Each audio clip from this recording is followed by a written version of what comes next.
देखु आज आम पढ़ा आपणकर आउ गोटे टॉपिक रही आपणकर सिलेबस रे देखिथिबे जे addressing the needs of diverse group of learning in inclusive classroom. तो ये आम आज टुडे क्लास रे आम पढ़ा देखो आपणकर सिलेबस रे रही जे CWSN माने कौन ना चिल्ड्रेन विथ स्पेशल नीड। तो CWSN पिलामानक विषय पढ़ा एवं तापर आपणकर SC ST अनुसूचित जाति जनजाति हेले बालिका मानकर शिक्षा उपरे तो एतिक रही। तो आज आम पढ़ा आपणकर जहाँ दृष्टिबाधित है कि आपणकर श्रवण बाधित चलन बाधित लोकोमोटर डिजेबिलिटी जहाँ आम कही था और मानसिक अनग्रसर तो एम विषय में डिस्कसन करवा आ गोटे हार्डली आपंकर आउ मैक्सिमम 2टी क्लास लगे 2टी क्लास आपंकर ये यूनिट कंप्लीट हो ठीक अच्छे। तो देखो आपंकर फास्ट आम देखा से आपंकर अक्षमता बा डिजाबिलिटी आम जो कही था तो डिजाबिलिटी जो प्रकार भेद रही तो प्रकार भेद को आम जो 2टी पॉइंट ऑफ व्यू आम विचार करा तो 2टी पॉइंट ऑफ व्यू कौन गोटे हूँ डाक्तरी मॉडल गोटे हूँ सामाजिक मॉडल। तो अक्षमता कौन डिजाबिलिटी कौन आम अलरेडी आम आपंकर जिते भिन्नक्षम पिला आम जो कहते स्वतंत्र आवश्यकता थी पिला किए एक्चुअली दृष्टिबाधित हो किए श्रवण बाधित हो तो यही पिला आम डिजाबिलिटी कही था।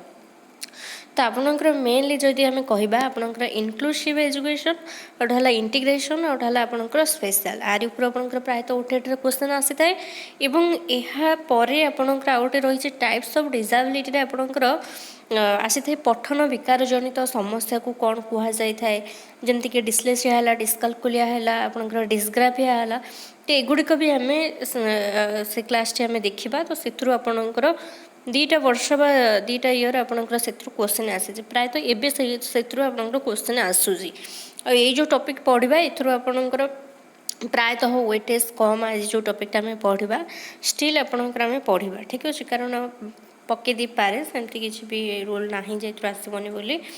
तो देखो जो अक्षमता रही तो अक्षमता को ये आपणकर अक्षमतार जो प्रकार भेद आम ये अक्षमतार प्रकार भेद लिखा जाए आपणकर आम कहीपर जोटा बाधकता डिजाबिलिटी तो डिजाबिलिटी जो धारणा रही आम 2 प्रकार पंथार आम व्याख्या कर 2टा प्रकार आपंकर पॉइंट ऑफ व्यू रही 2टा प्रकार पॉइंट ऑफ व्यू कौन ना प्रथम तो डाक्तरी मॉडल अनुसार अक्षमता कौन विचार करा जाए और आउटे हूँ आपंकर सामाजिक मॉडल तो सामाजिक मॉडल अनुसार विचार करा जाए।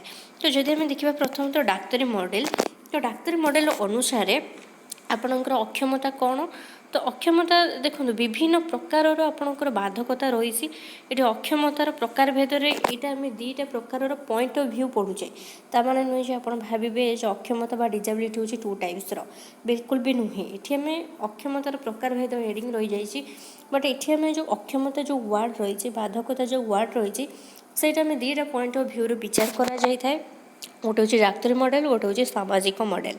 तो डाक्तरी मॉडल अनुसार कौन ना बाधकता बा अक्षमता हूँ से पिलार व्यक्तिगत समस्या जहाँ डाक्तरी जत्न आवश्यक करें किंतु आम जो देखा सामाजिक मॉडल तो सामाजिक मॉडल अनुसार कौन ना सामाजिक मॉडल अनुसार हूँ जो डिजाबिलिटी वार्ड रही अक्षमता रही ये समाज द्वारा कृत ठीक अच्छे समाजकृत समस्या फॉर एग्जांपल कौन फॉर एग्जांपल आम कहीपर जदि जन अक्षम शिशु तार बाधकता हेतु तार अक्षमता हेतु विद्यालय योगदान कर पढ़ार से असमर्थ होती पिलार किसी दोष ना ये कहार दोष हूँ ये हूँ विद्यालयर दोष कहीं ना से विद्यालयर व्यवस्था ही ठीक भाव में आपणकर हो पारे ना जहाद्वारा कि शिशुर आवश्यकता ये परिपूरण हो पारना ठीक अच्छे। तेणु ये थी आपणकर डाक्तरी मॉडल आउट हूँ आपणकर सामाजिक मॉडल आई थिंक आपने बुझीपारे और नेक्स्ट देखूँ तापर कहला अक्षम व्यक्ति मानक अधिनियम 1995 तो मन रखिए 1995 आपणकर रही अक्षम व्यक्ति मानक अधिनियम जो थे कि सामान सुजोग अधिकार सुरक्षा केमती से मैंने केमती सब कार्य संपूर्ण भाव में अनुसरण करेंगे तो ये विषय आपंकर उल्लेख रही तो से आपणकर केते प्रकार बाधकता विषय एक्सप्लेन करा ना 7 प्रकार तो 7 प्रकार बाधकता कथा से लिखा जाए। प्रथम आसला देखो दृष्टिहीनता सेकेंड आपंकर आसला स्वल्प दृष्टि संपन्न थर्ड आसला देखो कुष्ठ रोगर आरोग्य लाभ कर व्यक्ति श्रवण बाधित चलन बाधित मानसिक अनग्रसर मानसिक असुस्थता तो प्रथमतः अच्छे आपंकर दृष्टिहीनता जहाँ आम ब्लाइंडनेस बोली कही था। तो दृष्टिहीन व्यक्ति आपंकर आसुँच जो मानकर कि संपूर्ण दृष्टिर अभाव थाए ठीक अच्छे एवं जो मानकर फील्ड ऑफ विजन आम कही था 20 डिग्री रू कम तो सेगुड़ा किसी दरकार ना आप खाली दृष्टिबाधित मन रखता खाली मन रखिए देखो आपर तो आप क्वेश्चन आसूना आउ गोटे क्लास आपंकर नेबी टाइप्स ऑफ डिजेबिलिटी जोटा कि कहली डिस्लेक्सिया है डिस्कालकुलिया है तो सेगुड़ाक आपंकर प्रायतः सीटेट्रे आगुरी आसूला एवं कितु ओटेट्रे से आसूचे ठीक अच्छे। तो ये आप मन रखिए कौन 1995 आपंकर केते प्रकार बाधकता कथा ये एक्सप्लेन कराई ना 7 प्रकार। तो दृष्टिहीनता मैंने बुझीपे स्वल्प दृष्टि संपन्न भी बुझीपे जो मानकर कि पार्शियली लॉस होता है। पार्शियली लॉस कहले केतेक लोक था जो मैंने कि दूर वस्तु देखा जाए न था पाख वस्तु देखा जाए और केतेक लोक अच्छा जहाँ कि दूर वस्तु देखा जाए कि पाख वस्तु देखा जाए ना तो ये मानक आम नहीं पार स्वल्प दृष्टि संपन्न भितर एवं कुष्ठ रोगर आरोग्य लाभ करथिया व्यक्ति तो कुष्ठ रोगर तो आरोग्य हो जाए पुणी एथरे कहीं इनक्लूड करा जाइछि ना कुष्ठ रोगर व्यक्ति आरोग्य तो होइछि सत किंतु आम कहबा तार जो हाथ है पाद है सेठी तार से जेकोसी स्पर्श शक्तिहीनता जेकोसी जिन टच करुच्छे किंतु सेटा से फील कर पारन सेटा टच करुच्छे बोली किंबा तार चक्षुपता एगुड़ा सब कार्य कर पारनथुबो तार जो आप देखिए कुष्ठ रोग हाथ आंगुली गुड़ाक केमती हो जाए तो सेगुड़ाक ठीक भाव में काम करूनथुबो तो ये व्यक्ति को आपंकर ये इनक्लूड करा जाइछि कुष्ठ रोगर आरोग्य लाभ करथिबा व्यक्ति भितर एवं श्रवण बाधित आपंकर हियरिंग इम्पेयरमेंट आम जहाँ कही था तो श्रवण बाधित पिला कौन आमर जमी थाए एतिक डेसिबेल भितर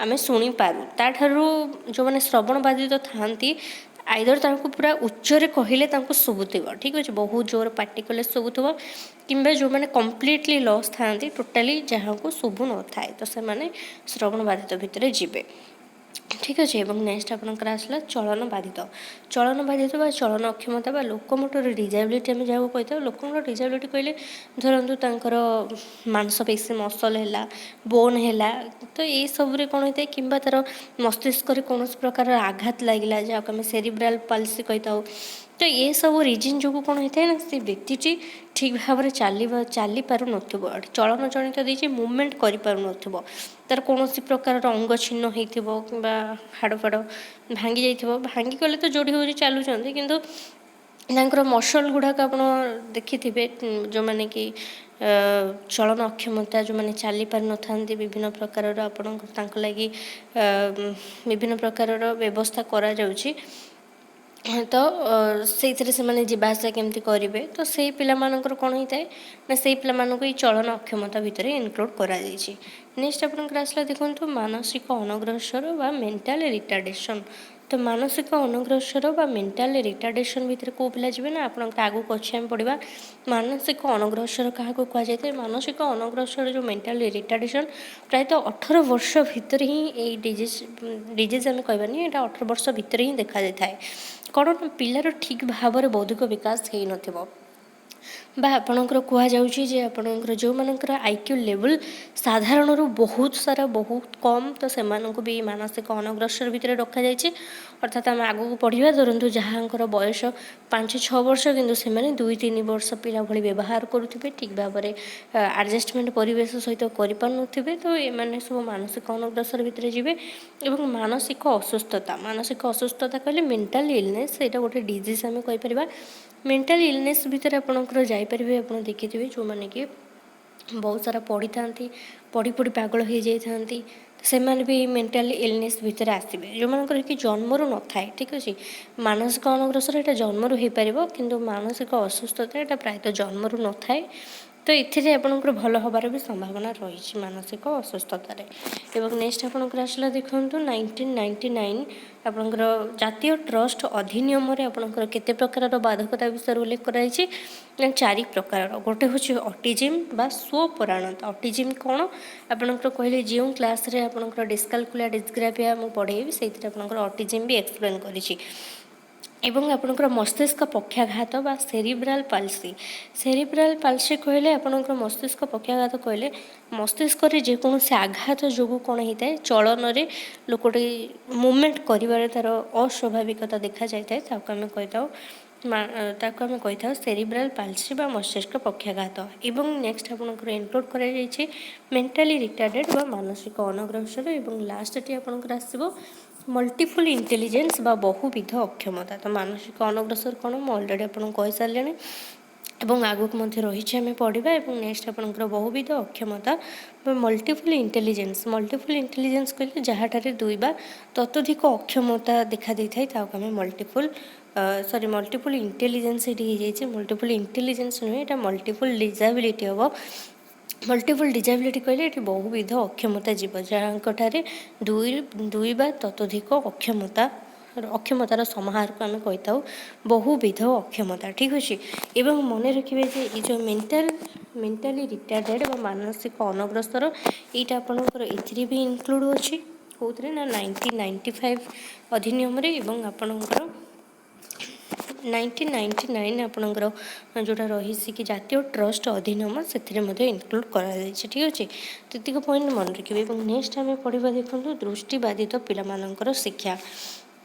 ତ ଆପଣଙ୍କର ସିଲାବସ୍ରେ ଦୃଷ୍ଟିବାଧିତ ଅଛି ଏବଂ ଆପଣଙ୍କର ହିୟରିଂ ଇମ୍ପାୟାରମେଣ୍ଟ ଅଛି, ଲୋକମୋଟର ଡିଜାବିଲିଟି ଅଛି ଏବଂ ଆପଣଙ୍କର ମାନସିକ ଅନଗ୍ରସର ବା ମେଣ୍ଟାଲି ରିଟାର୍ଡେଡ଼ ପିଲାମାନଙ୍କ ବିଷୟରେ ଅଛି। ତ ସେମାନଙ୍କୁ କେମିତି ଭାବରେ ଶିକ୍ଷା ଦିଆଯିବ, ଶିକ୍ଷଣ କୌଶଳ କ'ଣ ରହିବା ଦରକାର, ଶ୍ରେଣୀ ପରିଚାଳନା କିପରି କରିବା ଦରକାର, ତ ଏସବୁ ବିଷୟରେ ଆପଣଙ୍କର ଉଲ୍ଲେଖ କରାଯାଇଛି। ପ୍ରଥମତଃ ଦୃଷ୍ଟିବାଧିତ ପିଲାମାନଙ୍କର ଶିକ୍ଷା। ତ ଦୃଷ୍ଟିବାଧିତ ପିଲାମାନଙ୍କର ଶିକ୍ଷା ପଢ଼ିବା ପୂର୍ବରୁ ଆମେ ଧରନ୍ତୁ ବିଦ୍ୟାଳୟ। ତ ବିଦ୍ୟାଳୟରେ ଆପଣଙ୍କର ଦୃଷ୍ଟିବାଧିତ ଭିତରେ ଆପଣଙ୍କର ମାଇଲ୍ଡ ବି ଯିବେ, ସିଭିଅର ଯିବେ, ଆପଣଙ୍କର ମଡରେଟ୍ ପିଲା ବି ଯିବେ। ତ କାହାର କେତେ ପରିମାଣ,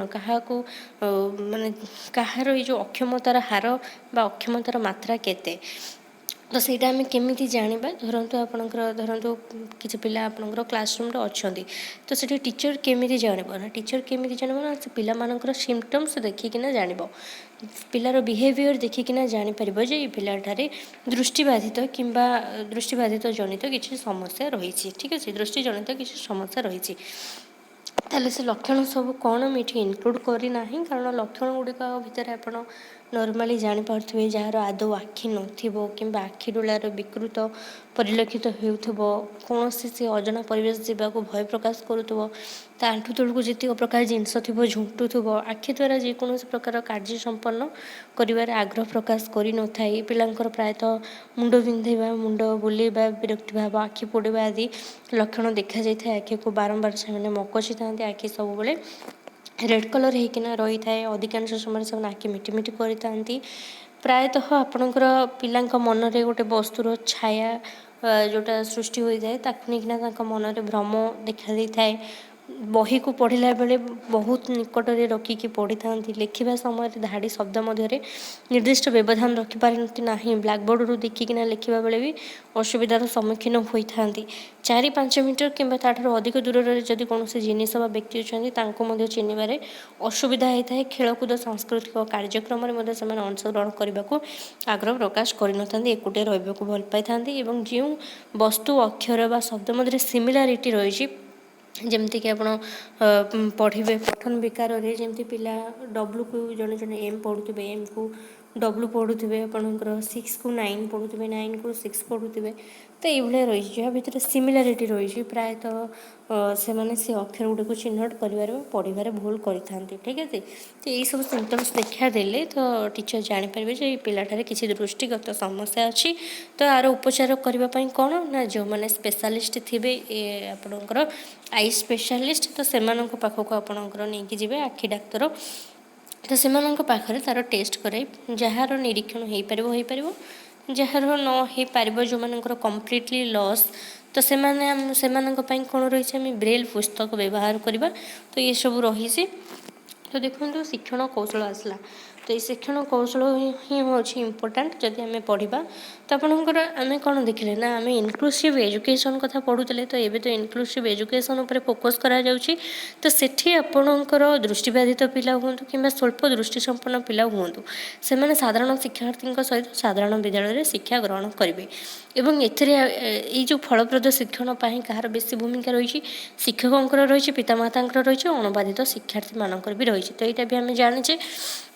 तेणु ସେଥିଲାଗି ଆମେ ପ୍ରଥମତଃ ପିଲାମାନଙ୍କର ଏଇଟା ଆମେ ତାଙ୍କର ଲକ୍ଷଣ ଦେଖିବା, ବ୍ୟବହାର ଦେଖିବା, ବ୍ୟବହାର ଆମେ ଜାଣିପାରିବା, ତାପରେ ତାକୁ ଟେଷ୍ଟ କରିବା ଅକ୍ଷମତାର ମାତ୍ରା କେତେ, ତାର ବିଦ୍ୟାଳୟ ପାଇଁ ପ୍ରାକ୍ ପ୍ରସ୍ତୁତି ଅଛି ନା ନାହିଁ, ତ ଏସବୁ ଜିନିଷ ସବୁ ଦେଖାଯାଇଥାଏ। ଠିକ୍ ଅଛି, ତ ସେସବୁ ଛାଡ଼ନ୍ତୁ, ଦେଖନ୍ତୁ ଆମେ ବିଦ୍ୟାଳୟରେ କ'ଣ ସବୁ ଶିକ୍ଷଣ କୌଶଳ ବା ସେଇ ପିଲାମାନଙ୍କ ପାଇଁ ଆମେ କ'ଣ ସବୁ ବ୍ୟବସ୍ଥା କରିପାରିବା।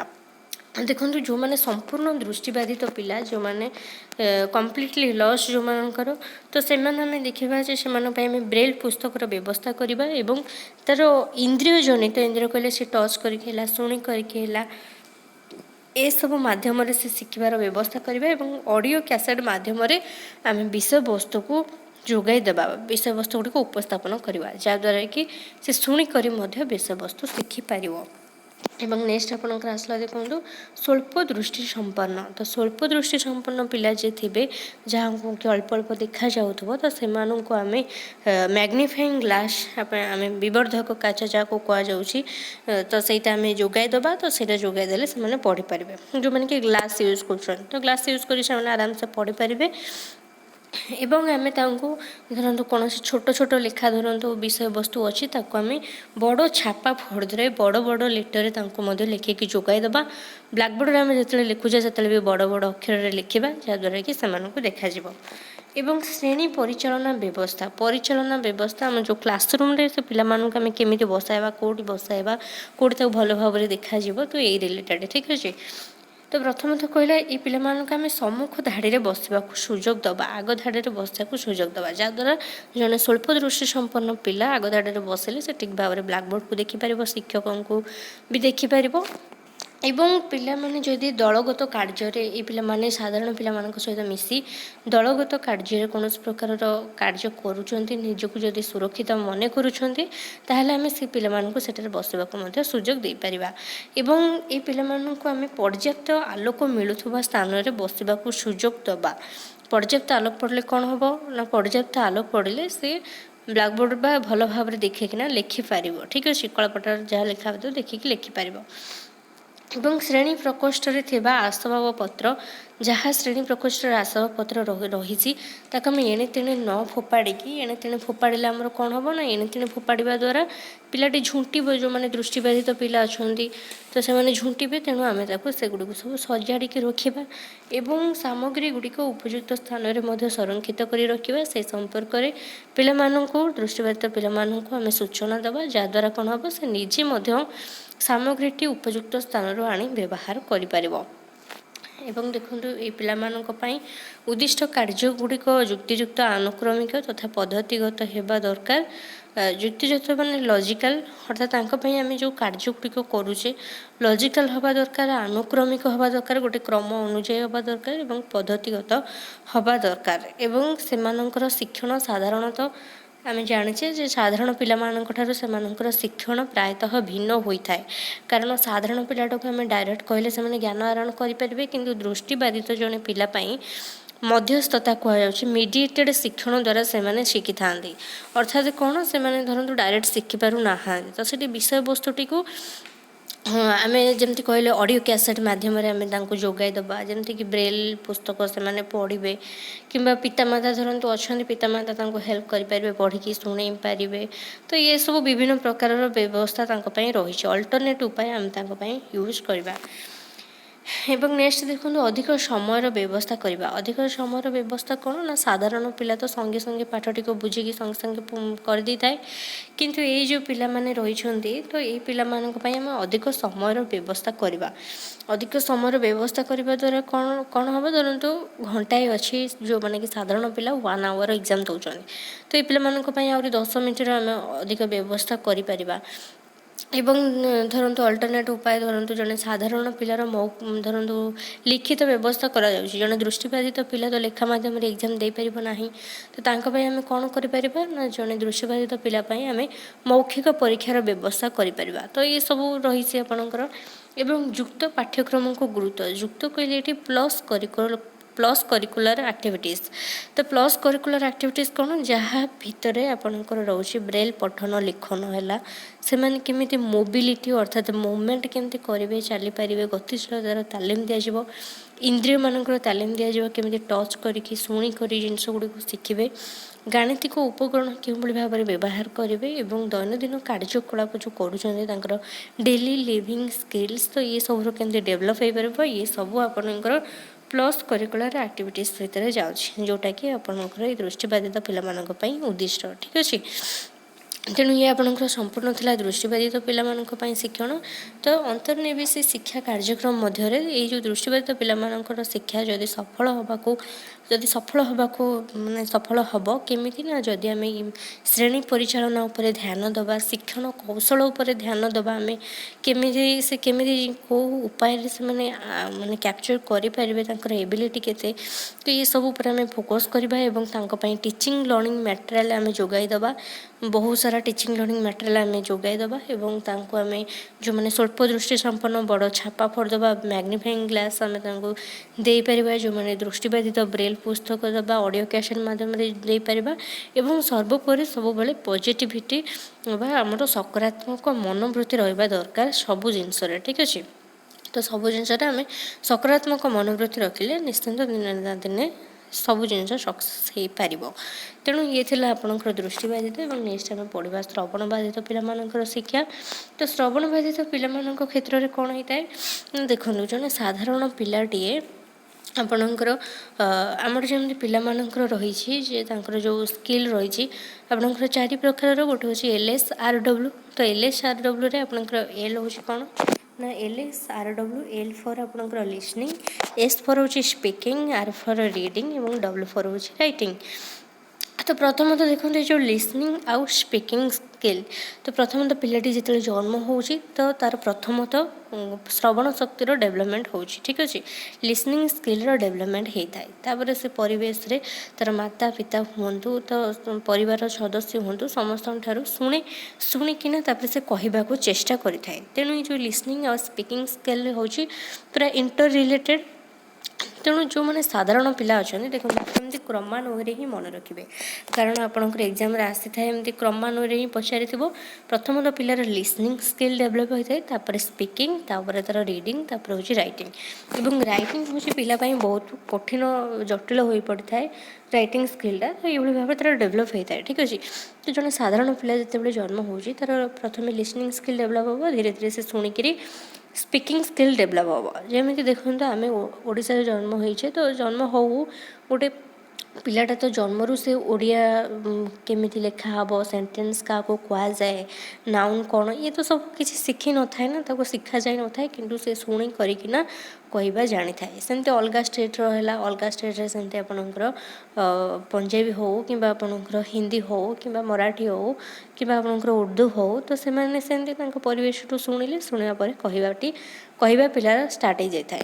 तो ये जो श्रवण बाधित पिला था तो एम क्षेत्र में ये जो लिसनिंग ये जो कथबार्ता सॉरी स्पीकिंग स्किलटा थारे लेट होता है कहीं लेट होता है भावतु जेहेतु जड़े श्रवण बाधित पिला जो मैंने टोटाली शुभु नथिबो जो मानू तो से पिला कौन हम ना से तार परिवार जन्म है तो सत कारण परिवार सदस्यों ठारू से ठीक भाव में कथबार्ता से जहाँ होते से ठीक भाव में शुणी पारे ना आ जो पिला ठीक भाव में शुणी पारा ना से ठीक भाव में कहि भी पार ना तेणु ये पिलामानक क्षेत्र में कथबार्ता एवं भाषा स्पीच एंड लैंग्वेज तो आर विलंब देखा दे थाए ठीक अच्छे एवं ये पिलामानकर कम्युनिकेट करवा कम्युनिकेशन बा कम्युनिकेट करिबारे अन्य मानक सहित भी प्रोब्लेम देखा दे थाए एवं जहाँद्वारा कि से शिशुर मध्य विभिन्न माने आपणकर जेहेतु लिसनिंग आपणकर सॉरी जेहेतु लिसनिंग रे प्रोब्लेम आसिला तेणु शिशु भी शिशुर बहुत कार्य को यह प्रभावित करें अन्य विषय जमती गणित विज्ञान ये सब पढ़ारे प्रोब्लेम होता है ठीक अच्छे। तो देखो आम जो श्रवण बाधित पिला रही तो श्रवण बाधित पिला आम केमी चिन्हट करवा कौन सिम्पटम्स देखिले आम चिन्हट कर तो ये भी सेमती किसी कष्ट भी ना कौन ना जो मैंने श्रवण बाधित आम धरी तार ना धरी डाकुचे तो से ठीक भाव में शुणी पार ना कौन प्रकार रिएक्शन करनी पछपटू शब्द कले किसी जापर ना जो लोकटी कहूथुबो वक्ता जी थी तार मुँह को से बारंबार करके अनाउथुब से लोकटीर कि शिक्षक हूँ तो से ओष्ठ चालना को से अनुसरण करुथुब शिक्षकों मुखभंगी को अनुसरण करुथुब कथा बुझापी बारंबार दोहराइबा को अनुरोध करुथुब जुआड़ू साउंड आसूँ सियाड़ू से तार कान हो मुंड हो सियाड़ को ढल रखि श्रुत लिखन बेले आपंकर श्रुत लिखन और दृष्ट लिखन कौन श्रुत लिखन कहले जड़े डाकुची आप शुणिक लिखुं धरतु शिक्षक डाकुंट आप शुणिक लिखुं आम श्रुत लिखन कह दृष्ट लिखन कहले कौन आप देखिक लिखा जमी आप हस्ताक्षर लिखते प्रथम लाइन टीचर लिखिदे आप देखिकिना लिखुए कि ब्लाक बोर्ड रू देखिए आप लिखुंट सेगुड़िक आपंकर दृष्ट लिखन भितर जीव तो पिलाटी जितेबाला जो श्रवण बाधित पिलाटी श्रुत लिखन बेले तो शुभु न तो पाख पिलाठू से कॉपी करके लिखि थाए अन्यर ठार संकेत उपरे से निर्भर करें कथा कहया बेले भी तार उच्चारण अस्पष्ट होता है भाव प्रकाश बेले भी तार अंगभंगी ठार उपरे मध्य पिला निर्भर करें अन्य जे कहूँ तो तार अंगभंगी कौन ठार कौन ओष्ठ परिचालना केमी से करुच्ची तो सहीटा से मार्क करके जानी था ठीक अच्छे एवं देखो ये जो श्रवण बाधित पिलामानकर जो चिन्हटीकरण करा जाय थाए तो ये चिन्हटीकरण को दुई भाग में विभक्त करा जायछि गोटे मन रखिए आपणकर हूँ औपचारिक आउ गोटे हूँ आपणकर अनौपचारिक ठीक अच्छे अनौपचारिक तो औपचारिक भितर कौन औपचारिक भितर हूँ जे श्रवण बाधित पिलार जो तार जो समस्या रही से ताकू जदि कौन श्रवण विशेषज्ञ हेले किंबा स्वतंत्र प्रशिक्षक हेले किंबा आपनकर मनस्तत्वविद हेले बाक विशेषज्ञ हेले सामाजिक कर्मी तो एमाने जदि ताकू आइडेंटिफाई करूछंती तो यहाँ को कह जाए औपचारिक ठीक अच्छे कारण जड़े श्रवण विशेषज्ञ से औपचारिक भाव में आइडेंटिफाई कर तो यहाँ आप औपचारिक भितर और अनौपचारिक भितर कौन जीव नॉन फॉर्माली आपंकर अनौपचारिक भितर आम जस्ट आम शिक्षक पिलार बिहेवियर को देखिकी पर्यवेक्षण करुच्छे पितामाता पिलार ये बिहेवियर देखिकी पर्यवेक्षण करुँच पिलार बिहेवियरटा भी आपंकर जीव अनौपचारिक तेणु पितामाता पर्यवेक्षण पिलार बिहेवियर शिक्षकों पर्यवेक्षण ये सब जीव आपंकर अनौपचारिक भितर एवं जो मैंने श्रवण विशेषज्ञ स्पेशलिस्ट रही था से पिला को आइडेंटिफाई करते विभिन्न प्रकार टेस्ट करना तो सहीटा आपंकर जीव औपचारिक ठीक अच्छे तो नेक्स्ट आपंकर आसला शिक्षण कौशल आम पढ़ा जे पिलामानंकु केउं भली भाव में विद्यालय रे आम शिक्षण व्यवस्था करा प्रथमतः जो मैंने आंशिक श्रवण बाधित पिला अच्छा जमीक स्वल्प दृष्टिबाधित पिला थे आम मैग्निफाइंग ग्लास जोगाई देते ये सेमती जो मैंने आंशिक श्रवण बाधित पिला से आम हियरिंग एड बा श्रवण जंत्र आम जोगाई दे पारिबा जो मैंने कि ताको व्यवहार करके साधारण पिला भली क्लासरूम रे से अंशग्रहण करें तो ये जो श्रवण जंत्र व्यवस्था करवा एगुड़ क्या कम ना एगुड़ पितामाता कम एगुड़ शिक्षकों कम एगुड़ विद्यालय कर्तृपक्ष कम तो एगुड़िक सब गला नेक्स्ट आम देखा श्रेणी परिचालना पिला को आम केमी बसाइबा दरकार कौटी बसाइबा दरकार केमी कौन तो प्रथमतः कहला पिला और शिक्षकों भितर दूरता ये पिला कहले ये श्रवण बाधित पिला तो श्रवण बाधित पिला और शिक्षकों दूरता 3 ବା 4 फुट रे अधिक होगा उचित नुहे कारण अधिक हेले ठीक भाव में शुभाजीव ना एवं ये कहगला शिक्षकों मुहर मध्य पर्याप्त परिमाण में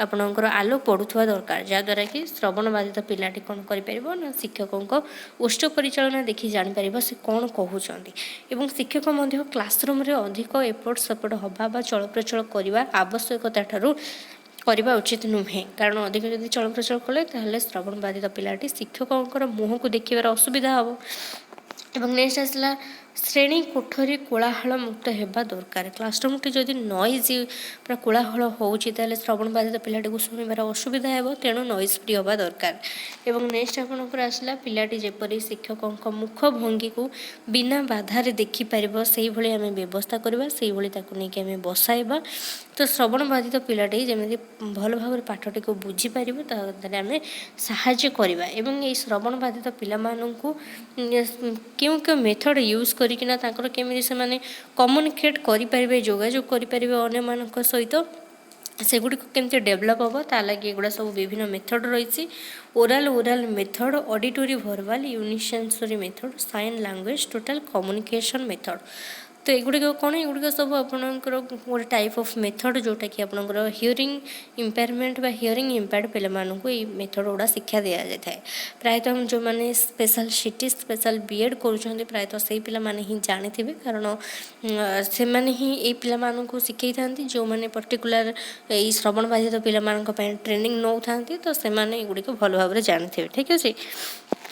तो नेक्स्ट आपंकर आसला देखो शिक्षक कहूबा कथा को कलापटार लिखे तो शिक्षक जहाँ पढ़ाऊँ ब्लाकबोर्ड में लिखा दरकार ना श्रवण बाधित पिलाटी को जब शोभू ना तो से ब्लाकबोर्ड देखिक पाठटी जापर और आडप्टेड मटेरियल आडप्टेड कहले जहाँ आवश्यक रही तो से भाई मटेरियल आम यूज करवा जोगाईदेवा और सहभागी शिक्षण उपर गुरुत्व सहभागी शिक्षण कहले आपंकर कोलाबरेटिव लर्निंग जमी दलगत कार्य दलगत पिला मिसिक शिखे मुक्त वार्तालाप आम करवा विभिन्न प्रकार ड्रामा है प्रकल्प कार्य है तो ये सब आम आयोजन करवा जोटी गोटे श्रवण बाधित पिला अन्य साधारण पिला सहित विभिन्न कार्य अंशग्रहण कर जहाँद्वारा कि से निजक एकुटिया मन कर जहाँद्वारा कि तार आत्मविश्वास बा शिक्षण प्रति तार आग्रह सृष्टि हेब। तेणु ये जो रही तो ये सबूर भी आपंकर श्रेणी परिचालना है शिक्षक है पितामाता हेले तो ये समस्तଙ୍କର दायित्व रही ठीक अच्छे प्रति एवं नेक्स्ट आपंकर देखो आसला चलन बाधित तो चलन बाधित पिलाମାନଙ୍କର शिक्षा देखो चलन बाधित कहले लोकोमोटर डिजाबिलिटी जो मैंने चल प्रचल कर चलन आप वार्ड रू जापारे जो मैंने चल प्रचल कर मुवमेंट कर जहाँ को प्रोब्लेम होता है तो देखो कहला ये पिलाମାନଙ୍କର अस्थि गंठी बा मांसपेशी समस्या थाए एवं केतेक मस्तिष्क आघात लगे कारण से चलन समस्या देखा दे था तो ये पिलाମାନଙ୍କୁ एथिरे इनक्लूड करा जायछि एवं विभिन्न प्रकार चलन बाधित पिला हेले पोलियो तो आप मैंने नॉर्मली जानते पोलियो रे निजे निजे चलवे पिला समस्यार सम्मुखीन होता से भाई मांसपेशी दुर्बलता मांसपेशी जार मसल विभिन्न कारण विभिन्न डिजीज बा एकाधिक असुस्थता हेतु ए पिलामानଙ୍କର मांसपेशी जो मसल गुड़िक रही क्रमे क्रमे वीक हो जाए दुर्बल हो जाए जहाँद्वारा कि से चलवर असुविधार सम्मुखीन होता तो से पिलांको भी इनक्लूड कराई एवं मस्तिष्क पक्षाघात जहाँ को कि सेरिब्राल पाल्सी कहुए सेरिब्राल पाल्सी मुझे अलरेडी कही मस्तिष्क जब आघात लगे एवं मस्तिष्क आघात लगे कारण पिलाटीर जो मसल रही तो से मसल ठीक भाव में कम कर न थाए जहाँद्वारा कि से शरीर भारसाम्य ठीक भाव में रक्षा कर पारि न था तेणु चलन प्रचलन असुविधा देखा जाए और नेक्स्ट आप आसला अंगच्छेद अंगच्छेद कहले कौन ना कौन प्रकार आपंकर आघात जो हो कि कौन प्रकार अस्त्रोपचार जमती होता है तो ता जो हो कि हाथ गोड़ संपूर्ण भाव कि आंशिक भाव जब नष्ट हो जाए टोटाली तो ये जो पिला माने ये इनक्लूड हेबे अंगच्छेद ठीक अच्छे तो आपंकर ये आपंकर कौन ना विभिन्न प्रकार चलन बाधिता भितर 4 प्रकार इनक्लूड करा जाए। देखो ये सबूर मेन कज हूँ कौन मेन कज हूँ आप जिते प्रकार डिजाबिलिटी पढ़ुंट आइदर आपणकर विभिन्न प्रकार डिजीज जदि हो पाला कि हेरेडिटरी आपणकर हो पार विभिन्न प्रकार एनवायरमेंटल फैक्टर रही मदर प्रेगनेंसी टाइम रे जदि कौन प्रकार प्रोब्लेम देखा दूसरी ताल पारे हियरिंग जोटा आप श्रवण जनित दोष एगुड़ सब देखा दे था चलन बाधित जमी देखिले तो एगुड़ हूँ तार मेन कज ठीक अच्छे। एवं नेक्स्ट आप आसला देखो शिक्षण कौशल तो शिक्षण कौशल को आम जा पूर्वर आम देखा जे चलन बाधित पिलाମାନଙ୍କୁ आम केमी चिन्हट कर क्लासरूम में तो ये पिलाମାନଙ୍କର कौन होना हाथ गोड़ बेक हो आंगुठी हो ये सब विकृत परिलक्षित हो बसबारे चलवे कष्ट अनुभव करुवे ठिया हबारे कष्ट अनुभव करुवे कौन से जिनिस को उठाइबा तले रखा धरवे कष्ट अनुभव करुवे आंशिक बा संपूर्ण अंगहीन होते चलला बेले से टलमल हो चलुवे देखिथे तो ये पिला होती आपंकर ये जो मानकर सेरिब्राल पाल्सी थाए तो से पिला चिन्हट विशेष कौशल व्यवहार करा जाय थाए तार तार जो फेस रही फेस रे तार फेस रे जो मसल से गुड़िक वीक हो जाए हाथ गोड़ भी माने जो अनमन्य हाथ गोड़ आम कहीपर कथा कह से असुविधा थाए से ब्रेन उपर निजर कंट्रोल न थाए तो ये सब पिला माने आपणकर मस्तिष्क पक्षाघात बा सेरिब्राल पाल्सी आम कहीपर तार भितर जाऊँ तो ये सब थे आम जापर पिलाटीर किसी କିଛି ଡିଜିଜ୍ ରହିଛି ବା କିଛି ଅକ୍ଷମତା ବା କିଛି ଡିଜାବିଲିଟି ରହିଛି, ତ ତା ଦ୍ୱାରା ଆମେ ଚିହ୍ନଟ କରିକି ଜାଣିପାରିବା ଏ ପିଲାଗୁଡ଼ିକ ଲୋକମୋଟର ଡିଜାବିଲିଟି ଭିତରେ ଆସୁଛନ୍ତି। ତ ତାଙ୍କ ପାଇଁ ଆମେ ଶିକ୍ଷଣ କୌଶଳ କ'ଣ ବ୍ୟବହାର କରିବା? ଶିକ୍ଷଣ କୌଶଳରେ ଆମେ ବ୍ୟବହାର କରିବା, ପ୍ରଥମତଃ ଆମେ ବିଦ୍ୟାଳୟର ଯେଉଁ ଭୌତିକ ପରିବେଶ ରହିଛି, ଫିଜିକାଲ୍ ଏନ୍ଭାୟରମେଣ୍ଟ ରହିଛି, ତ ଏ ପିଲାମାନଙ୍କ ପାଇଁ ଆମେ ବାଧାମୁକ୍ତ କରିବା। ଧରନ୍ତୁ ଯେଉଁଠି ପାହାଚର ବ୍ୟବସ୍ଥା ରହିଛି, ଜଣେ ପିଲା ତ ସେଠି ଧରନ୍ତୁ ଯେଉଁଟା ହୁଇଲ୍ ଚେୟାର, ଚକଲକା ଗାଡ଼ି, ଧରନ୍ତୁ ଏ ଚଳନବାଧିତ ପିଲା ପ୍ରାୟତଃ ଚକଲକା ଗାଡ଼ି ବ୍ୟବହାର କରିକି ସେମାନେ ଯାଇଥାନ୍ତି, ହୁଇଲ୍ ଚେୟାର ଆମେ ଯାହାକୁ କହିଥାଉ। ତ ସେମାନେ କ'ଣ, ଧରନ୍ତୁ ପାହାଚ ଅଛି, ପାହାଚ ଥିଲେ ସେମାନେ ଯାଇପାରିବେ ନାହିଁ, ତ ତେଣୁ ସେମାନଙ୍କ ପାଇଁ ସେଠି ଖସଡ଼ାର ବ୍ୟବସ୍ଥା କରିବା, ଯେମିତିକି ସେମାନେ ଆରାମସେ ଯାଇପାରିବେ। ଠିକ୍ ଅଛି। ତ ଇଏ ସବୁ ଆମେ ଫିଜିକାଲ୍ ଏନ୍ଭାୟରମେଣ୍ଟ ଉପରେ ପ୍ରଥମତଃ ଗୁରୁତ୍ୱ ଦେବା। ତ ସେଇଠି ଲେଖା ହେଇଛି ପ୍ରଥମତଃ ହୁଇଲ୍ ଚେୟାର ବ୍ୟବସ୍ଥା। ପିଲାଟି ଯଦି ହୁଇଲ୍ ଚେୟାର ନାହିଁ, ଆମେ ତାକୁ ହୁଇଲ୍ ଚେୟାର ଯୋଗାଇ ଦେବା, ଯେମିତିକି ସେ ଗାଡ଼ି ବ୍ୟବହାର କରିକି ଶ୍ରେଣୀ ମଧ୍ୟକୁ ଆସିପାରିବ। ଶ୍ରେଣୀର ଦ୍ୱାର ମଧ୍ୟ ଓସାରିଆ ରହିବା ଦରକାର। ପିଲାଟି ବି ଯେମିତି ମାନେ ଚଳପ୍ରଚଳ କରିବା ପାଇଁ କ୍ଲାସରୁମ୍ରେ ପର୍ଯ୍ୟାପ୍ତ ସ୍ପେସ୍ ଥିବା ଦରକାର। ଏବଂ ଶ୍ରେଣୀ ଗୃହରେ ଧରନ୍ତୁ ଶିକ୍ଷକ ଯେଉଁ ଠିଆ ହେବାର ସ୍ଥାନ ଯେମିତିକି ଏମିତି ହେବା ଦରକାର, ଯେମିତିକି ସେ ପିଲାଟିର ଶିକ୍ଷଣକୁ ଯେମିତି କୌଣସି ପ୍ରକାର ବାଧା ସୃଷ୍ଟି ନ କରେ। ଏବଂ ଶିକ୍ଷକ ଏପରି ସ୍ଥାନରେ ଠିଆ ହେବା ଦରକାର ଯେଉଁଟାକି ଶିକ୍ଷକଙ୍କ ମୁହଁରେ ପର୍ଯ୍ୟାପ୍ତ ଆଲୋକ ପଡ଼ୁଥିବା ଦରକାର। ତ ପିଲାମାନଙ୍କୁ ଏଠି ଶିକ୍ଷକ ଅର୍ଦ୍ଧବୃତ୍ତାକୃତି ଭାବରେ ବସାଇବା ଦରକାର, ଯାହାଦ୍ୱାରା କି କ'ଣ ହେବ ନା ଚଳନବାଧିତ ପିଲା ଅନ୍ୟ ପିଲାମାନଙ୍କ ସହିତ ବସି ଠିକ୍ ଭାବରେ ଶିକ୍ଷକଙ୍କୁ ଦେଖିପାରିବ, ଶ୍ରେଣୀର ଆଲୋଚନାରେ ଅଂଶଗ୍ରହଣ କରିପାରିବ। ଏବଂ ଚଳନବାଧିତ ପିଲାକୁ ଆମେ ଉପଯୁକ୍ତ ଉଚ୍ଚତା ଏବଂ ମାପର ଟେବୁଲ୍ ଯୋଗାଇ ଦେବା, ଚେୟାର ବ୍ୟବସ୍ଥା କରିଦେବା, ଯେଉଁଠିକି ସେ ସ୍ୱଚ୍ଛନ୍ଦରେ ତା'ର ପଢ଼ାଲେଖା କାମ କରିପାରିବ। ଏବଂ ଯେଉଁମାନେ ମସ୍ତିଷ୍କ ପକ୍ଷାଘାତ ଅଛନ୍ତି, ସେରିବ୍ରାଲ୍ ପାଲସି ଯେଉଁ ପିଲାମାନେ, ତ ସେମାନଙ୍କ ପାଇଁ ଆମେ କ୍ରୀଡ଼ା ମାଧ୍ୟମରେ ଶିକ୍ଷାର ବ୍ୟବସ୍ଥା କରିବା। ବିଭିନ୍ନ ପ୍ରକାରର ଡ୍ରାମା ହେଲା, ଏକକ ଅଭିନୟ ହେଲା, ତ ଏଇ ପ୍ରକାର ଛୋଟ ଛୋଟ ଆଲୋଚନା ହେଲା, ଏଇ ପ୍ରକାର କାର୍ଯ୍ୟରେ ଆମେ ସେମାନଙ୍କୁ ଇନଭଲ୍ଭ କରିପାରିବା। ଏବଂ ମସ୍ତିଷ୍କ ପକ୍ଷାଘାତ ପିଲାମାନଙ୍କୁ ଆମେ ସେମାନେ ଯେମିତି ଇନ୍ଦ୍ରିୟ ତାଲିମ ମଲ୍ଟି ସେନ୍ସରୀ ପନ୍ଥା ଆମେ ଆପ୍ଲାଏ କରିବା, ଯେମିତିକି ସେମାନେ ବିଭିନ୍ନ ଇନ୍ଦ୍ରିୟ ମାଧ୍ୟମରେ ଶିକ୍ଷା, ଯେମିତିକି ଶୁଙ୍ଘି କରି ହେଲା, ଦେଖି କରି ହେଲା, ଛୁଇଁ କରି ହେଲା, ଏ ମାଧ୍ୟମରେ ସେମାନେ ଜ୍ଞାନ ଆହରଣ କରିପାରିବେ। ଏବଂ ସହଭାଗୀ ଶିକ୍ଷଣ ଉପରେ ଗୁରୁତ୍ୱ ଦେବା, କୋଲାବରେଟିଭ୍ ଲର୍ଣ୍ଣିଂ ଉପରେ, ଦଳଗତ କାର୍ଯ୍ୟ ଉପରେ, ତ ଏ ଦ୍ୱାରା କରାଯିବ। ଏବଂ ଆପଣଙ୍କର ସେରିବ୍ରାଲ୍ ପାଲସି ପିଲାମାନଙ୍କ ପାଇଁ ଫିଜିଓଥେରାପି ବ୍ୟବସ୍ଥା କରାଯାଇଥାଏ। ଏବଂ ଯଦି ଆମେ ବିଶେଷଜ୍ଞଙ୍କ ପରାମର୍ଶ ନେବା, ତାହେଲେ ପିଲାମାନଙ୍କର କିଛିଟା ଆମେ ଡେଭଲପମେଣ୍ଟ ହୋଇପାରିବ। ତ ଆପଣ ପ୍ରଥମତଃ ବିଦ୍ୟାଳୟକୁ କ'ଣ କରିବା, ଆମେ ବିଦ୍ୟାଳୟକୁ ତାଙ୍କ ପାଇଁ ବ୍ୟାରିୟର ଫ୍ରି ଏନ୍ଭାୟରମେଣ୍ଟ, ଗୋଟେ ଆମେ ମୁକ୍ତ ପରିବେଶ, ବାଧାମୁକ୍ତ ପରିବେଶ ଆମେ ସେଠି ସୃଷ୍ଟି କରିବା, ଯେଉଁଠିକି ପିଲାଟି ନିଜକୁ ନିରାପଦ ସୁରକ୍ଷିତ ବୋଲି ଅନୁଭବ କରୁଥିବ। ଠିକ୍ ଅଛି। ନେକ୍ସଟ ଆପଣଙ୍କର ଆସିଲା, ଦେଖନ୍ତୁ ମାନସିକ ଅନଗ୍ରସର। ତ ମାନସିକ ଅନଗ୍ରସର ବା ମେଣ୍ଟାଲି ରିଟାର୍ଡେସନ୍। ତ ମାନସିକ ଅନଗ୍ରସର ଯେଉଁଟା, ଏଇଟା ଗୋଟେ ରୋଗ ନୁହେଁ, ଏଇଟା ଗୋଟେ ଡିଜିଜ୍ ନୁହେଁ। କିନ୍ତୁ ଆମେ କାହାକୁ କହିବା ମାନସିକ ଅନଗ୍ରସର? ନା ଯେଉଁ ପିଲାମାନଙ୍କର ବୌଦ୍ଧିକ ବିକାଶ ଠିକ୍ ଭାବରେ ହୋଇନଥାଏ, ସାମାଜିକ ଦୃଷ୍ଟିକୋଣରୁ ସେ ନିଜକୁ ଠିକ୍ ଭାବରେ ଆଡ଼ଜଷ୍ଟମେଣ୍ଟ କରିପାରନ୍ତି ନାହିଁ ନିଜର ପାରିପାର୍ଶ୍ୱିକ ସ୍ଥିତି ସହିତ, ସେଇମାନେ ହିଁ ଇନକ୍ଲୁଡ଼ ହୋଇଥାନ୍ତି ଏଇ ମାନସିକ ଅନଗ୍ରସର ଭିତରେ। ଏବଂ ଦେଖନ୍ତୁ ଆପଣଙ୍କର ମାନସିକ ଅନଗ୍ରସରତାର ଆମେରିକୀୟ ସଂଘ, ଅର୍ଥାତ୍ ଆପଣଙ୍କର ଫୁଲ୍ ଫର୍ମ କ'ଣ ନା AAMR। ତ ଫୁଲ୍ ଫର୍ମ କ'ଣ ନା American association of mental retardation. ତ ଇଏ 2002ରେ ଏହି ମାନସିକ ଅନଗ୍ରସରତାର ସଂଜ୍ଞା ନିରୂପଣ କରିଥିଲେ ବା ସଂଜ୍ଞା ଦେଇଥିଲେ। ଇଏ କହିଲେ ଯେ ମାନସିକ ଅନଗ୍ରସରତା ହେଉଛି ଗୋଟେ ଅକ୍ଷମତା, ଯାହାର ବୈଶିଷ୍ଟ୍ୟ ହେଉଛି କ'ଣ ନା ବ୍ୟକ୍ତିର ଗୁରୁତ୍ୱପୂର୍ଣ୍ଣ କାର୍ଯ୍ୟକଳାପକୁ ସୀମାବଦ୍ଧ କରୁଥିବା ପରିସ୍ଥିତି। ବ୍ୟକ୍ତିର ଗୁରୁତ୍ୱପୂର୍ଣ୍ଣ କାର୍ଯ୍ୟକଳାପ କହିଲେ କ'ଣ ନା ତା'ର ଉଭୟ ବୌଦ୍ଧିକ ହେଉ କିମ୍ବା ତା'ର ଆଚରଣ ସମ୍ବନ୍ଧୀୟ କାର୍ଯ୍ୟକଳାପ ହେଉ, ଏସବୁକୁ ସୀମାବଦ୍ଧ କରିଥାଏ। ଧରନ୍ତୁ କ'ଣ ନା ମାନସିକ ଅନଗ୍ରସର ପିଲାଟି କହିବା, ଶୁଣିବା, ପଢ଼ିବା, ଲେଖିବାରେ ତା'ର ପ୍ରୋବ୍ଲେମ୍ ହୋଇଥାଏ, ପାରସ୍ପରିକ ସମ୍ପର୍କ ସ୍ଥାପନ ହେଲା, କୌଣସି ପ୍ରକାର ସମସ୍ୟା ସମାଧାନ ହେଲା, ଏସବୁରେ ତା'ର ପ୍ରୋବ୍ଲେମ୍ ହୋଇଥାଏ। ନିଜ ସ୍ୱାସ୍ଥ୍ୟର ଯତ୍ନ ନେବା, ଦୈନନ୍ଦିନ କାର୍ଯ୍ୟକଳାପ ଏସବୁ ସମ୍ପନ୍ନ କରିବା ମଧ୍ୟ ଜଟିଳ ହୋଇଥାଏ। ଅର୍ଥାତ୍ ଗୋଟିଏ ସ୍ଥାନରେ ସେ ସ୍ଥିର ହୋଇକି ଠିକ୍ ଭାବରେ ବସିପାରି ନଥାଏ, ସାଧାରଣ କଥାକୁ ସେ ମନେ ରଖିପାରିନଥାଏ, ଅଣ ଆଦୃତ ବ୍ୟବହାର ସେ ପ୍ରଦର୍ଶନ କରିଥାଏ। ତ ଏଇ ପିଲାଙ୍କୁ ଆମେ ମାନସିକ ଅନଗ୍ରସର କହିପାରିବା।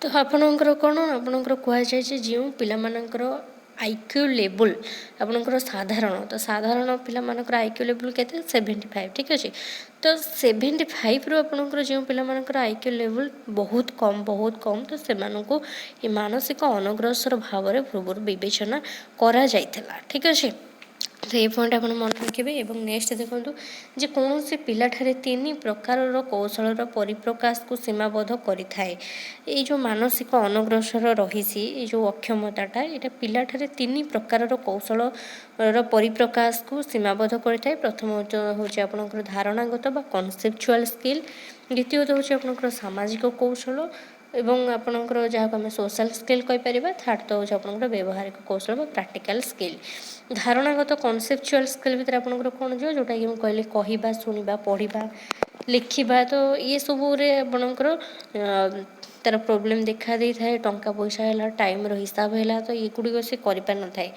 संख्यार विभिन्न संख्यार धारणा है ये सब तार प्रोब्लेम होता है एवं सामाजिक कौशल भितर कौन सामाजिक अर्थात सामाजिक कहले से समाज कौन व्यक्ति मान सहित संपर्क स्थापन करवा है तार विभिन्न प्रकार समस्या समाधान करवा है जो आपंकर विभिन्न प्रकार दायित्वबोध है तो ये सब ठीक भाव में कौन कम को कर न था एवं व्यवहारिक प्रैक्टिकल स्किल कहले आपंकर कौन तार जो दैनन्दिन कार्यकलाप रही पोशाक पिंधा खाଇବା पिंधा चल प्रचल करवा तो ये सब कार्य भी से ठीक भाव में कर न था निज स्वास्थ्यर जत्न नवा है वृत्ति संबंधी कौशल है तो ये सब कर ना तो यही जो मानसिक अनुग्रसरता तो ये पिलामानठारे 3 प्रकार कौशल परिप्रकाश को सीमाबद्ध कर दे था संकीर्ण कर दे था जहाँद्वारा कि से ठीक भाव में ये सब कार्य करें न था एवं देखो आपंकर जो मानसिक अनग्रसर जो वार्ड रही प्रायतः एवं तार नाम परिवर्तन कराए बौद्धिक अक्षमता ठीक अच्छे कौन ना बौद्धिक अक्षमता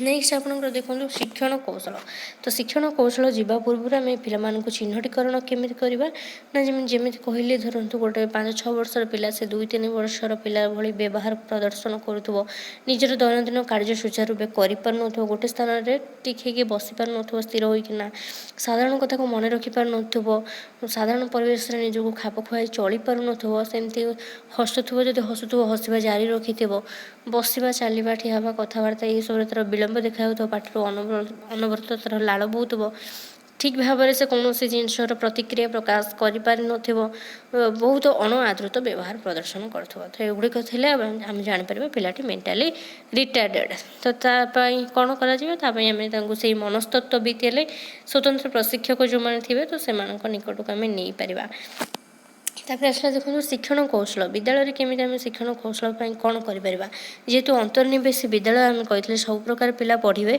किंतु जो मैंने अधिक मानसिक अनग्रसर से पिला जब आम साधारण विद्यालय पढ़ा तो से बेसी किसी लाभप्रद हो न था किंतु जो मानकर जो मानसिक अनग्रसर पिला जो मानकर अक्षमतार मात्रा खूब कम अच्छी से पिला जब आम इनक्लूसिव एजुकेशन आम पढ़ेबा ताले किसी प्रोब्लेम हेबो नाही तो से पिला मानकर प्रथमतः पठन दक्षतार केमिति व्यवहारिक पठन दक्षतार केमिति डेभलप हो पारिबो ता उपरे आम गुरुत्व देबा ठीक अच्छे ता उपरे आम गुरुत्व देबा प्रथमतः कौन पिलाटी केमिति वर्ड शिखिपार केमिति छोट छोट शब्द पढ़ी पार अक्षर केमती चिन्ह पार ता लगे विभिन्न मटेरियल व्यवहार करा विभिन्न चित्र मध्यम अक्षर चिन्हट करवा विभिन्न चित्र मध्यम शब्द चिन्हट करवा तो छोट छोट शब्द अक्षर चिन्हट छोट छोट शब्द तापर वाक्य सरल अनुच्छेद ये सब पढ़ तापर देखो लिखन दक्षतार विकास तो लिखन दक्षतार विकास उपर गुरुत्व देवा जोटा कि आपंकर पड़ी था कौन ना ट्रेसिंग तापर आपंकर आसब जॉइनिंग डॉट्स थ्रू आपंकर कपिंग तापर राइटिंग बाय मेमोरी जमीक आप देखिए छोट बहुत छोट छोट पिला माने जमीक दि जाए एबीसीडी प्रथम शिखापी एमती ए लिखा हो बिंदु बिंदु बिंदु बिंदु दिखाई से डट गुड़ा कमती लाइनिंग करते तो युवा हूँ गोटे प्रकार आक्टिविटी तो एमती आक्टिविटी मध्यम आम पिलाମାନଙ୍କୁ लिखन दक्षता है पठन दक्षता है केमती डेभलप हो पार तापर आम गुरुत्व देवा एवं गाणितिक दक्षतार शिक्षण निमंते स्थूल वस्तु चित्रर व्यवहार तो आम गाणितिक दक्षतार तार जब डेभलपमेंट करवा आम इजिली आम जहाँ साधारण भाव में पढ़े से पढ़े तो से हम ना तब आम विभिन्न प्रकार मटेरियल व्यवहार करवा जहाँद्वारा कि से जिनस गुड़ी शिखिपार এবং ନେକ୍ସଟ ଆପଣଙ୍କର ଆସିଲା ପର୍ଯ୍ୟାପ୍ତ ଶିକ୍ଷଣ ସାମଗ୍ରୀର ବ୍ୟବସ୍ଥା। ତ ଏଇ କଥା ବି ମୁଁ କହିଛି, ଆମେ ତାଙ୍କ ପାଇଁ ବିଭିନ୍ନ ପ୍ରକାରର ଶିକ୍ଷଣ ସାମଗ୍ରୀର ବ୍ୟବସ୍ଥା, ବିଭିନ୍ନ ପ୍ରକାର ଖେଳଣା ହେଲା, ଚିତ୍ର କାର୍ଡ଼ ହେଲା, ଗପ ବହି ହେଲା, ଦୃଶ୍ୟ ସାମଗ୍ରୀ ହେଲା, ବିଭିନ୍ନ ପ୍ରକାର ମଡ଼େଲ ହେଲା, ଆବାକସ୍ ହେଲା, ତ ଏଗୁଡ଼ିକ ସବୁ ଦେଲେ ପିଲାଟି ଆଗ୍ରହୀ ହୋଇଥାଏ ଶିଖିବା ପାଇଁ। ଏବଂ ନେକ୍ସଟ ଆପଣଙ୍କର ଆସିଲା ବ୍ୟକ୍ତିଗତ ଶୈକ୍ଷିକ ଯୋଜନା ପ୍ରସ୍ତୁତି, ଯାହାକୁ ଆମେ କହିଥାଉ ଇଣ୍ଡିଭିଜୁଆଲ୍ ଏଜୁକେସନ୍ ପ୍ଲାନ୍।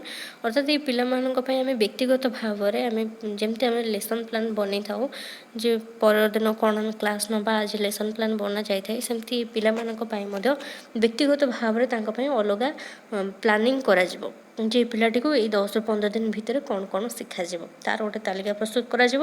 ଶିଖି ସାରିଲା ପରେ କେମିତି ତା'ର ମୂଲ୍ୟାୟନ କରାଯିବ, କେମିତି ଅନ୍ୟ ଏକ ଯୋଜନା ପୁଣି ନେକ୍ସଟର ପ୍ଲାନିଂ କରାଯିବ, କେମିତି ଶିକ୍ଷା ଦିଆଯିବ, ତା ପାଇଁ ଗୋଟେ ବ୍ୟକ୍ତିଗତ ଭାବରେ ତା'ର ପ୍ଲାନିଂ କରାଯିବ। ଠିକ୍ ଅଛି। ଏବଂ ଏଇ ଯେଉଁ ମାନସିକ ଅନଗ୍ରସର ପିଲାମାନଙ୍କୁ ଆମେ କମ୍ ସମୟ ଅବଧି ବିଶିଷ୍ଟ ମଧ୍ୟ କାର୍ଯ୍ୟ କରିବାକୁ ଦେବା, କାରଣ ଏ ପିଲାମାନେ ତ ଠିକ୍ ଭାବରେ ଗୋଟିଏ ସ୍ଥାନରେ ଟିକେ ହେଇକି ବସିପାରି ନଥାନ୍ତି ସ୍ଥିର ଭାବରେ।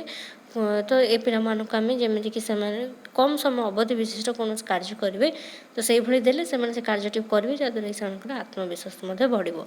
ଏବଂ ଏହି ପିଲାମାନଙ୍କ ପାଇଁ ଚିତ୍ର ସମୟ ନିର୍ଘଣ୍ଟ ବ୍ୟବସ୍ଥା, ପିକ୍ଟୋରିଆଲ୍ ଟାଇମ୍ ଟେବୁଲ୍ ଉପଲବ୍ଧ କରିବା ଦରକାର। ଯେମିତିକି ପିଲାଟିକୁ କ'ଣ ନା ପିକ୍ଟୋରିଆଲ୍ ବୋଇଲେ ଚିତ୍ର ବିଶିଷ୍ଟ, ଆମେ ଯେକୌଣସି ଧରନ୍ତୁ ଆମେ ଶିଖଉଛେ, ତ ତା'ର ଆମେ ଗୋଟେ ଚିତ୍ର କରିକିନା ଆମେ ତାଙ୍କୁ ଧର ଆମେ କମ୍ପ୍ୟୁଟର ଆମେ କମ୍ପ୍ୟୁଟର ପିଲାମାନଙ୍କୁ ପଢ଼େଇବା, ତ ଗୋଟେ କମ୍ପ୍ୟୁଟରର ଚିତ୍ର ରହିବ, ସେ ଚିତ୍ର ଦେଖେଇକିନା ସେ ସବୁ ଜିନିଷ ଶିଖିବ।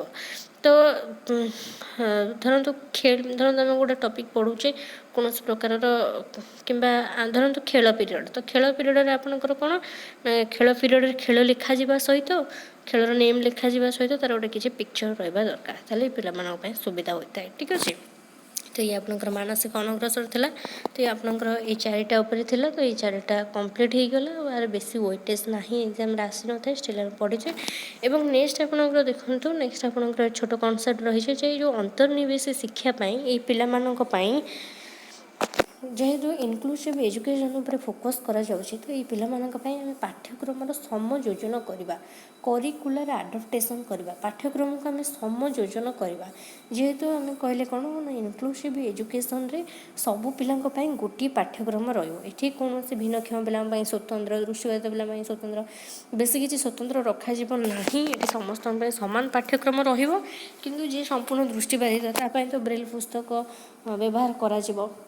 ତ ଦେଖନ୍ତୁ, ଏଇ ଯେଉଁ ସମସ୍ତଙ୍କ ପାଇଁ ଗୋଟିଏ ପାଠ୍ୟକ୍ରମ ରହିବ, ତ ଏଥିଲାଗି ଆମେ କ'ଣ କରିବା, ଯେହେତୁ ପିଲାମାନେ ଶାରୀରିକ ଦୃଷ୍ଟିରୁ ହେଉ, ବୌଦ୍ଧିକ ଦୃଷ୍ଟିରୁ ହେଉ, ଆବେଗିକ ଦୃଷ୍ଟିରୁ ହେଉ, ଭାଷାଗତ ଦୃଷ୍ଟିରୁ ହେଉ, ତ ଏ ସବୁ ପିଲାମାନଙ୍କର ଯାହା ବି ହେଲେ ଇଣ୍ଡିଭିଜୁଆଲ୍ ଡିଫରେନ୍ସ ରହିଛି।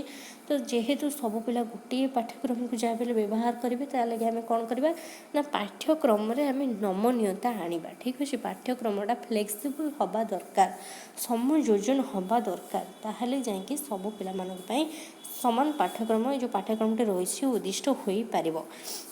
ତ ଏଇ ଯେଉଁ ସୋଲନର୍ ଆଣ୍ଡ ଥାଉସାଣ୍ଡ ଆସିଲେ, ତ ସୋଲନର୍ ଆଉ ଥାଉସାଣ୍ଡ କହିଲେ, ତାଙ୍କ ମତରେ ସେ କହିଲେ ପାଠ୍ୟକ୍ରମ ସମଯୋଜନ କହିଲେ କ'ଣ ନା ଆପଣଙ୍କର ପରିବେଶ, ଶିକ୍ଷାଦାନ କିମ୍ବା ଶିକ୍ଷଣ ସାମଗ୍ରୀରେ ଅଣାଯାଉଥିବା ପରିବର୍ତ୍ତନ, ଯାହା କୌଣସି ବ୍ୟକ୍ତିର କାର୍ଯ୍ୟକଳାପକୁ ବଢ଼ାଇଥାଏ ଏବଂ କାର୍ଯ୍ୟରେ ତା'ର ଅଂଶଗ୍ରହଣକୁ ନିଶ୍ଚିନ୍ତ କରିଥାଏ। ତ ସେ କହିଲେ ପାଠ୍ୟକ୍ରମ ଆମର ଯାହାକୁ ଆମେ କରିକୁଲମ୍ କହିଥାଉ, ତ କରିକୁଲମ୍କୁ ଆମେ ସମଯୋଜନ କରିବା ଅର୍ଥ କ'ଣ ନା ଆମେ ପରିବେଶ, ଶିକ୍ଷାଦାନ, ଶିକ୍ଷଣ ସାମଗ୍ରୀରେ ଆମେ ପରିବର୍ତ୍ତନ ଆଣିବା। ତ ଆପଣଙ୍କର ଆମେ ଯେମିତି କହିଥିଲି ପାଠ୍ୟକ୍ରମରେ ନମନୀୟତା କହିଲେ କ'ଣ ନା ଆମେ ପରିବର୍ତ୍ତନ କରିପାରୁଥିବା, ଶିକ୍ଷଣ ସାମଗ୍ରୀ ହେଲା, ଶିକ୍ଷାଦାନ ହେଲା, ଆମେ ସେ ପିଲାମାନଙ୍କ ପାଇଁ ତାଙ୍କ ଆବଶ୍ୟକତା ଦୃଷ୍ଟିରୁ ଆମେ ପରିବର୍ତ୍ତନ କରିପାରୁଥିବା।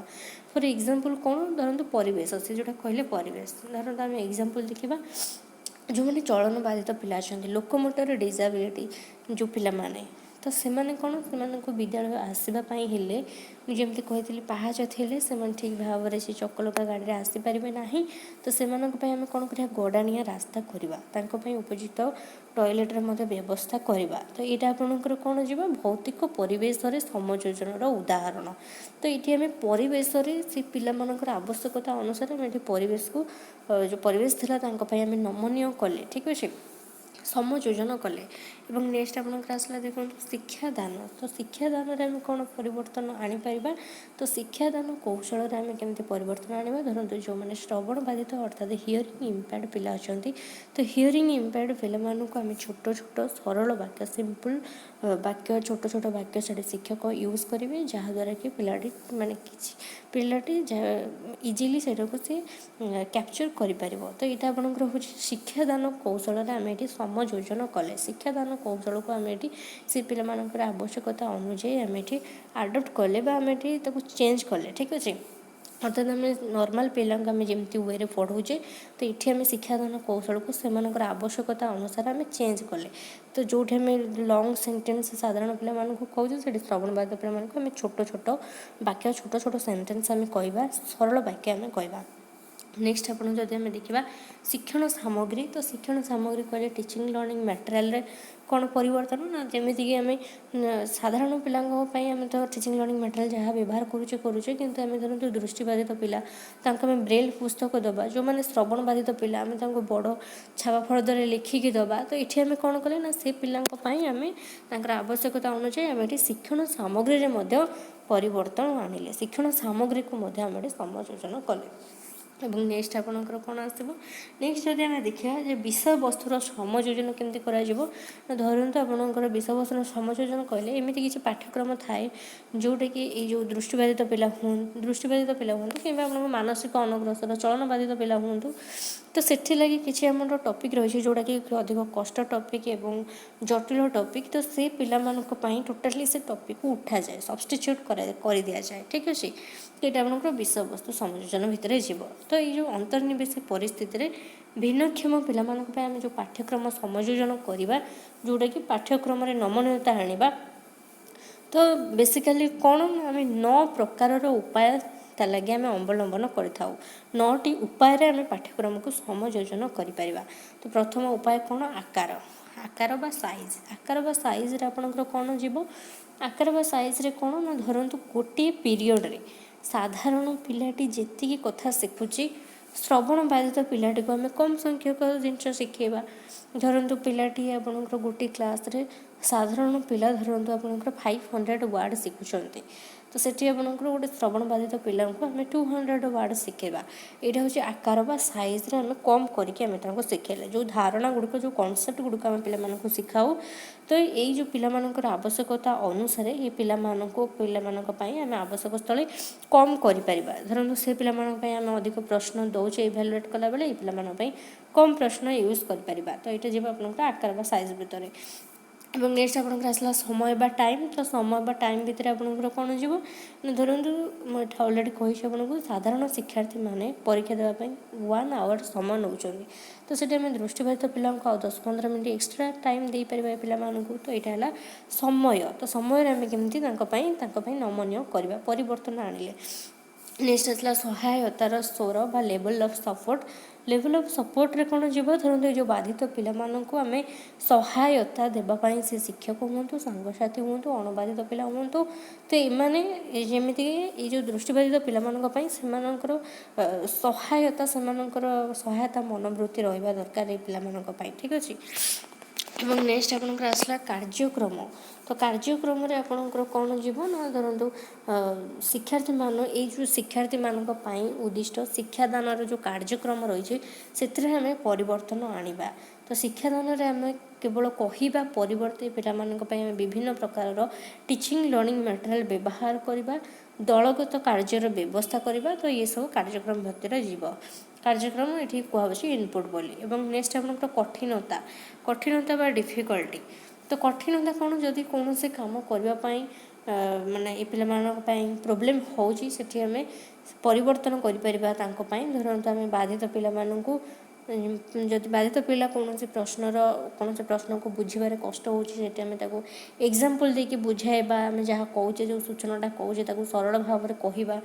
ଗାଣିତିକ ହିସାବରେ ସେ ପିଲାଙ୍କୁ ଆମେ କାଲକୁଲେଟର ଆମେ ତାଙ୍କୁ ଦେବା, ସେମାନେ ବ୍ୟବହାର କରିକି ମାନେ ୟୁଜ୍ କରିପାରିବେ ଏକ୍ଜାମ୍ ଟାଇମ୍ରେ ହେଲେ ବି।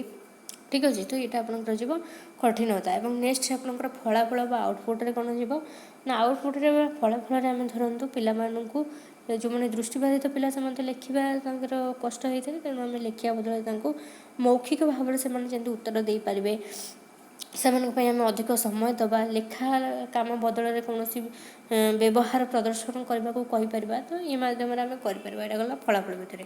ଅଂଶଗ୍ରହଣ ଭିତରେ ବି ମୁଁ କହିଥିଲି, ଧରନ୍ତୁ ପିଲାଟି ସ୍ପୋର୍ଟସ୍ କ୍ଷେତ୍ରରେ ଯେମିତିକି ପ୍ରତିଯୋଗିତା କ୍ଷେତ୍ରରେ ପିଲାଟି ଚଳନ ବାଧିତ ପିଲାଟି ଦୌଡ଼ି ପାରୁନାହିଁ, ତ ସେଠି ଆମେ ସେ ପିଲାଟିକୁ ହୁଇସିଲ୍ ଫୁଙ୍କିକି ଦୌଡ଼ା ପ୍ରତିଯୋଗିତା ଆରମ୍ଭ କରିବା ପାଇଁ କହିପାରିବା। କୌଣସି ପିଲାର ଯଦି ତା'ର ଜୋଗ୍ରାଫିରେ ସେ ୱିକ୍ ଅଛି, ଆମେ ସେ ପିଲାଟାକୁ ଯେଉଁ ପିଲାର ଯେଉଁ ସବଜେକ୍ଟରେ ୱିକ୍ ଥାଏ, ତ ସେଠି ଆମେ ସେ ପିଲାଟିକୁ ଡାକିବା। ତାକୁ ଡାକିକି ଆଣିକି ନିଜେ ଗ୍ଲୋଭ୍ ଧରେଇକି ଆମେ ତାକୁ କହିବା ଏୟା ଦେଖିବ ଏବଂ ତା ସହିତ ଅନ୍ୟ ପିଲାମାନେ ମଧ୍ୟ ଦେଖିବେ। ଏଇଟା ଥିଲା ପାର୍ଟିସିପେସନ୍ ବା ଅଂଶଗ୍ରହଣ। ଏବଂ ନେକ୍ସଟ ଆପଣଙ୍କର ଆସିଲା ବିକଳ୍ପ ବ୍ୟବସ୍ଥା ବା ଅଲ୍ଟରନେଟ୍। ବିକଳ୍ପ ବ୍ୟବସ୍ଥାରେ କ'ଣ ନା, ଧରନ୍ତୁ ବିକଳ୍ପ ବ୍ୟବସ୍ଥା କହିଲେ ଆମର ଯାହା ସବୁ କନସେପ୍ଟ ରହିଛି, ଧର ଟପିକ୍ ଆମେ ପଢ଼ୁଛେ, ତ ଧରନ୍ତୁ ଆପଣଙ୍କର ଧରନ୍ତୁ ଆମେ ଯେକୌଣସି ଟପିକ୍ ସାଧାରଣ ପିଲାଙ୍କୁ ପଢ଼ୁଛେ, ତ ଏ ପିଲାମାନଙ୍କୁ ଆମେ ପଢ଼େଇବା, ତ ଏ ପିଲାମାନେ ସେଇ କୌଶଳରେ ସେମାନେ ଇଜିଲି ତାକୁ କ୍ୟାପଚର୍ କରିପାରିବେ ନାହିଁ। ତେଣୁ ଆମେ ତା ଲାଗି ଗୋଟେ ଅଲ୍ଟରନେଟ୍ ଉପାୟ ଆମେ ବ୍ୟବହାର କରିବା, ଯାହାଦ୍ୱାରା କି ପିଲାମାନେ କ୍ୟାପଚର୍ କରିପାରିବେ।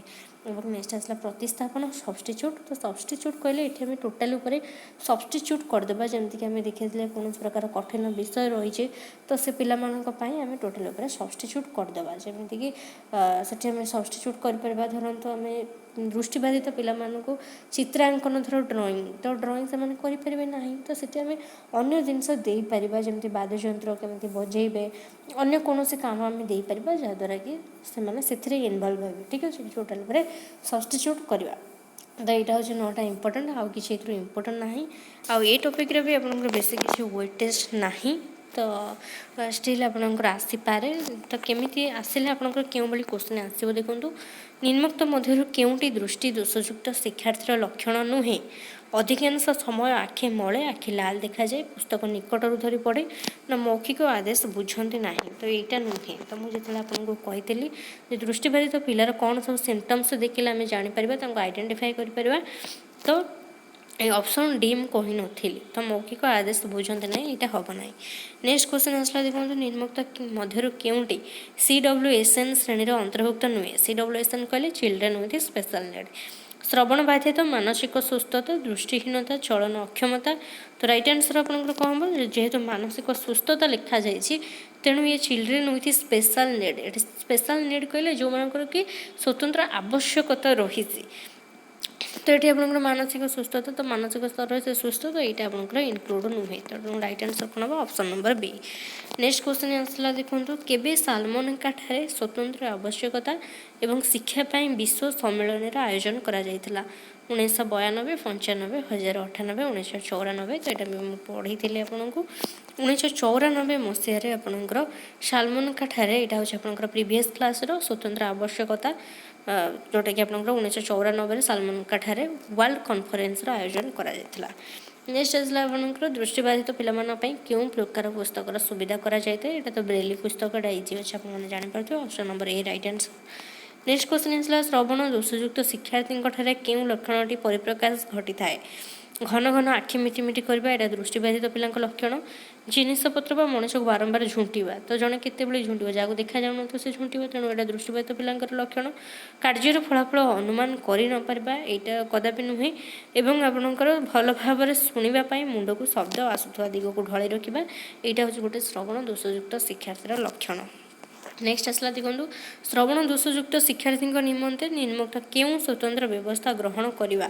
ଶ୍ରବଣ ସମ୍ପର୍କୀୟ ପ୍ରଶିକ୍ଷଣ, ଉପଯୁକ୍ତ ସହପାଠ୍ୟ କାର୍ଯ୍ୟର ବ୍ୟବସ୍ଥା, ଭ୍ରମଣକାରୀ ନିଯୁକ୍ତି, ଶ୍ରେଣୀକକ୍ଷ ପର୍ଯ୍ୟାୟ। ତ ଶ୍ରବଣ ଦୋଷଯୁକ୍ତ ଶିକ୍ଷାର୍ଥୀଙ୍କ ପାଇଁ ଆମେ ଶ୍ରବଣ ସମ୍ପର୍କୀୟ ତାଙ୍କୁ ଆମେ ପ୍ରଶିକ୍ଷଣ ଦେଇପାରିବା, ତ ଏଇଟା ଆପଣଙ୍କର ହେବ ରାଇଟ୍ ଆନ୍ସର।